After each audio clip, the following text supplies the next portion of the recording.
একঘেয়েমি শাক না ভেজে একবার এভাবে শাক রান্না করে দেখুন, খেতে কিন্তু দারুণ টেস্ট হয় আর খুব কম সময়ের মধ্যে এই রান্নাটাও হয়ে যায়।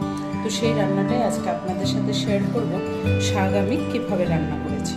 তো চলুন আপনাদের সাথে একবার শেয়ার করি। নমস্কার বন্ধুরা, আমি সুজাতা, আপনাদেরকে সুজাতাস কিচেনে অনেক অনেক স্বাগত। লাল ডাঁটা শাক দিয়ে চিংড়ি মাছ রান্না করব। তার জন্য এখানে ডাঁটা শাকটাকে ভালো করে ধুয়ে বেছে কেটে রেখেছি। শাকের মধ্যে দিয়ে দেবো অল্প করে বেগুন, ছোট ছোট করে কেটে ধুয়ে রেখেছি। এর সাথে আলুও দেওয়া যায়, আমি শুধু বেগুন দিয়ে বানাবো। নিয়েছি চিংড়ি মাছ, ভালো করে ধুয়ে পরিষ্কার করে রাখা আছে। এ কটা দিয়ে আজকে এই রান্নাটা করে দেখাবো। তো এবার রান্নাটা শুরু করব। প্রথমে একটা কড়াই বসিয়ে দিয়েছি, এর মধ্যে অল্প করে সর্ষের তেল দিয়ে দিচ্ছি। তেলের মধ্যে সামান্য অল্প করে নুন দিয়ে দিচ্ছি আর দিয়ে দেব অল্প করে হলুদ গুঁড়ো। এবার আমি এর মধ্যে চিংড়ি মাছগুলো দিয়ে ভেজে নেব।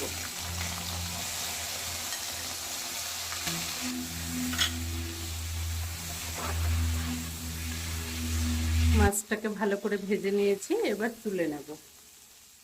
ওই কড়াইয়ে সামান্য অল্প করে তেল দিয়ে দেব সামান্য অল্প করে কালো জিরে ফোড়ন, দিয়ে দেব 1 চামচ আদা বাটা, সামান্য অল্প নুন, হলুদ গুঁড়ো দিয়ে দিচ্ছি, ধনে গুঁড়ো, সামান্য অল্প জিরের গুঁড়ো। ঝালটা নিজেদের টেস্ট হিসেবে দিতে হবে, আমি 1 চামচের একটু কম দিলাম। সামান্য অল্প করে জল দিয়ে দিচ্ছি, না হলে মশলাটা পুড়ে যাবে।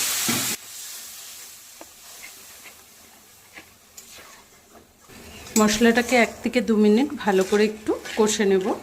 মশলাটা 1 থেকে 2 মিনিট কষে নিয়েছি। এবার এর মধ্যে কেটে রাখা বেগুনটা দিয়ে দিলাম।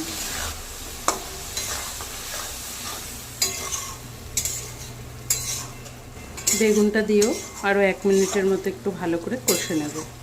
বেগুনটাকে একটু ভালো করে কষে নিয়েছি। এবার আমি কেটে রাখা শাকটা দিয়ে দেব।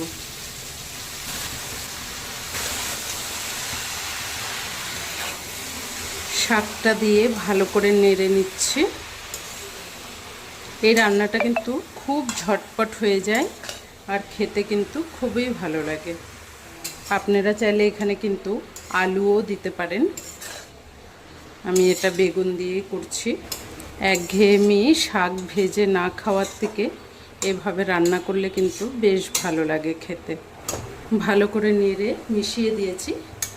ভেজে রাখা চিংড়ি মাছটা এখনই দিয়ে দিলাম, তাহলে শাকের সাথে চিংড়ি মাছের ফ্লেভারটা কিন্তু খুব সুন্দর ঢুকবে।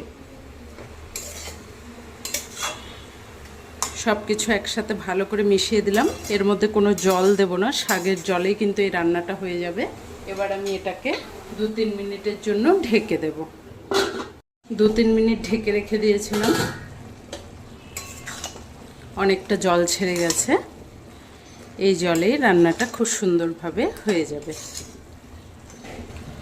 যদি আপনারা একটু ঝোল রাখতে চান তাহলে একটু ঝোল দেওয়া যায়। আমি রান্নাটা একদম মাখো মাখো করব। আরও 1 থেকে 2 মিনিট ঢেকে দেব। আরও 2-3 মিনিট ঢাকা দিয়ে রেখেছিলাম। শাকটা একদম সুন্দরভাবে রান্না কিন্তু হয়ে গেছে। খুব কম সময়ে কিন্তু এই রান্নাটা হয়ে যায়। এবার আমি উপর থেকে দিয়ে দিচ্ছি কিছুটা ধনেপাতা কুচি। তাহলে কিন্তু আমাদের রান্না একদম রেডি। এবার আমি পরিবেশন করে আপনাদেরকে দেখাচ্ছি। রান্নাটা দেখুন, দেখে কেমন লাগছে। খেতেও কিন্তু এই রান্নাটা খুব টেস্ট হয়। আপনারাও ঘরে একবার এভাবে রান্না করে খেয়ে দেখবেন। তো আজকের এই রেসিপি আপনাদের কেমন লেগেছে কমেন্ট করে অবশ্যই জানাবেন। যদি ভালো লাগে চ্যানেলটাকে একটা লাইক দিয়ে অনেক অনেক শেয়ার করে দেবেন। ধন্যবাদ।